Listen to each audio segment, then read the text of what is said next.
Eu achei que era nota de repúdio ao resultado, ao futebolzinho jogado, não. Nota de repúdio. O Esporte Clube Corinthians Paulista repudia e lamenta o atraso na liberação da fiel torcida que se dirigiu ao estádio do Maracanã. Mesmo cumprindo todas as exigências e os horários previamente acordados com os órgãos responsáveis pela logística e segurança, os ônibus que transportavam os torcedores só conseguiram acessar o estádio no final do primeiro tempo, impedindo que pudessem apoiar desde o início. O Corinthians exige respeito aos seus torcedores. Bom, os torcedores exigem respeito do Corinthians também.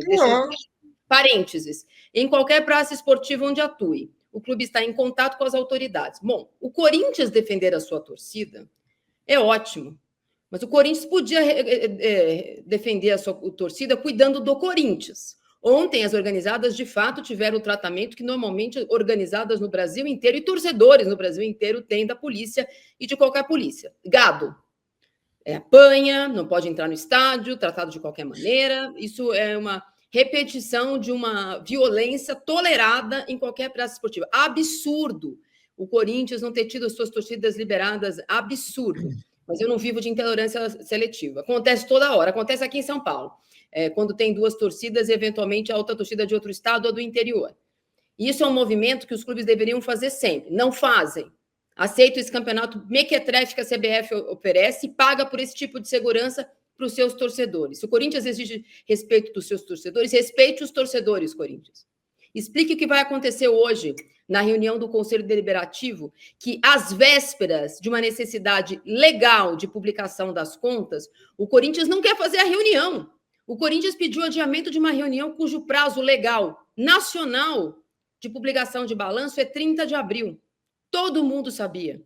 O Corinthians perdeu, a semana passada, por motivos de saúde e outros, o diretor financeiro.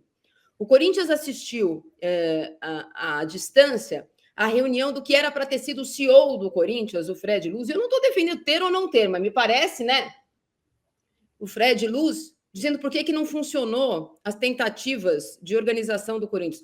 O Pedro Silveira saiu com uma coisa, com um golaço, que é a renegociação das dívidas do Corinthians, um acordo judicial legal, um acordo judicial legal para um clube que está afundado em 2 bilhões de dívida. Era 1 bilhão e 300, agora já são 2, porque aumentou a dívida. Ah, mas é 300 de um, que é 800 do outro, é 200 de um, 500 do outro, é 700 do outro que seja.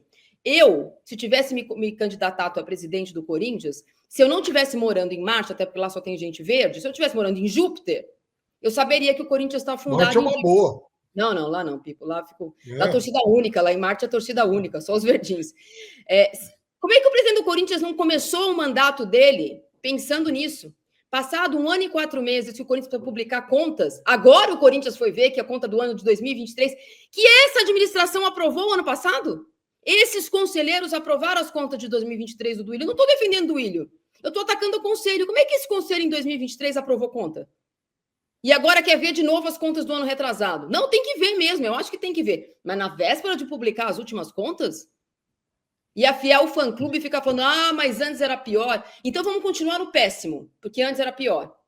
Acho que não há a menor dúvida que os últimos 17 anos de coisas no Corinthians, de mandatos seguidos da mesma equipe, da mesma turma do Corinthians, levou à eleição de uma pessoa sem nenhuma identificação com a torcida. Qualquer candidato da oposição teria ganho aquela eleição, porque se uniram a favor de um candidato da oposição. Gente que era da situação. O Augusto Melo foi diretor do Roberto de Andrade, gente. Não se engane. Todo mundo foi situação por 17 anos. Aí foram pulando do barco. O último a pular do barco foi a Gaviões, um mês antes da eleição do Augusto Melo. Agora começaram a pular do barco de novo, vocês perceberam? O problema do Corinthians não é um presidente, 2 presidentes, 3 presidentes. O problema é que o Corinthians é usado por todo mundo. Ontem o Corinthians foi humilhado por um rival local e o presidente do Corinthians não falou. Como pode uma coisa dessa, Piper? Me explica isso. O Corinthians foi humilhado ontem e aí está o negócio. Vamos lembrar aqui no jogo contra o Palmeiras, os 2-0, mas ficaram muito barato, né? Assim, saiu uma versão 1,99 por tudo que se viu no jogo. Quer dizer, o Palmeiras dominou fácil, fez 2-0 de cara, depois tirou o pé, aí depois voltou a atacar e tal, e o Corinthians não reagiu. Agora, Tem um amigo nosso aqui, estava olhando no chat, o Márcio Watanabe, né? Ele está Deixa eu achar. perguntando se o. Não, desculpa, Marcelo. Se o Memphis também tem bônus aí por contusões. Porque, de fato, estou com muito a problema, gente espera muito mais. Vou achar aqui as coisas. De novo, a gente está com um problema no StreamYard. Achei. Vai. A gente, de fato, tem que. Sabe, o torcedor do Corinthians tem que cobrar muito mais do Memphis nos grandes jogos. Porque, afinal de contas, ele tem um salário nível Europa jogando aqui na América do Sul. Então, não adianta fazer gracinha de subir na bola quando o jogo está mais ou menos resolvido. Tem que aparecer nesses grandes jogos. Agora, sobre isso que você falou, enfim, das torcidas serem reprimidas pela polícia, demorar para sair e tal, esse é um problema comum, de fato, em todas as cidades. Rua.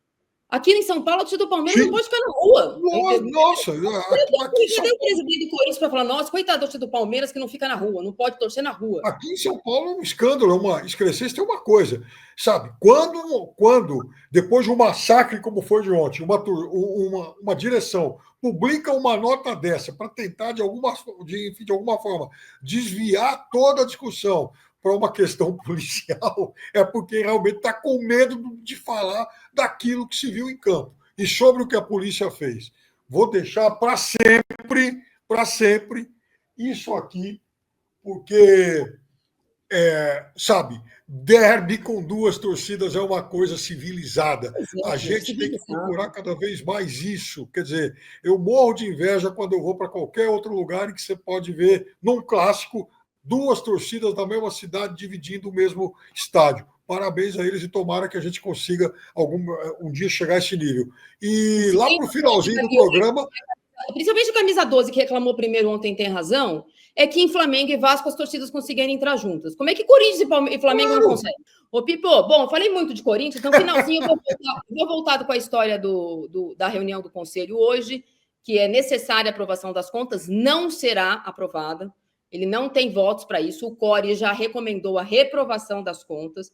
E o Corinthians, vocês viram uma guerra de narrativas na sexta-feira. O presidente e a situação tenta adiar essa reunião de hoje, porque sabe que não tem votos, colocando a culpa num eventual problema do balanço de 2023. Eu não estou dizendo que não tem, só estou dizendo que na véspera, o Corinthians teve 1 ano e 4 meses para resolver isso. Na véspera da aprovação dessas contas, pode colocar o Corinthians numa situação difícil, legalmente, provavelmente essas contas serão reprovadas se a reunião acontecer e a direção não conseguir na justiça suspender essa reunião.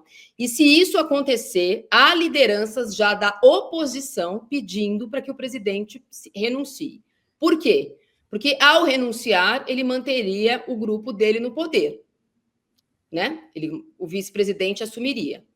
Caso ele possa ser um novo pedido de impeachment ou o pedido de impeachment antigo ser votado de novo, ele está numa situação frágil e aí a situação poderia perder cargos e poder. Então, tanto a oposição tenta, nesse momento, que renuncie. Vocês vão lembrar que na semana passada a Gaviões pediu para que a torcida, todos os torcedores e conselheiros, não só a Gaviões, se posicionasse no primeiro pezinho fora da administração que a Gaviões deu. Eu já mostrei aqui um print de uma opinião do presidente do Conselho da Gaviões. A Gaviões não me disse se é a opinião da Gaviões, mas é a opinião que eu tenho até aqui.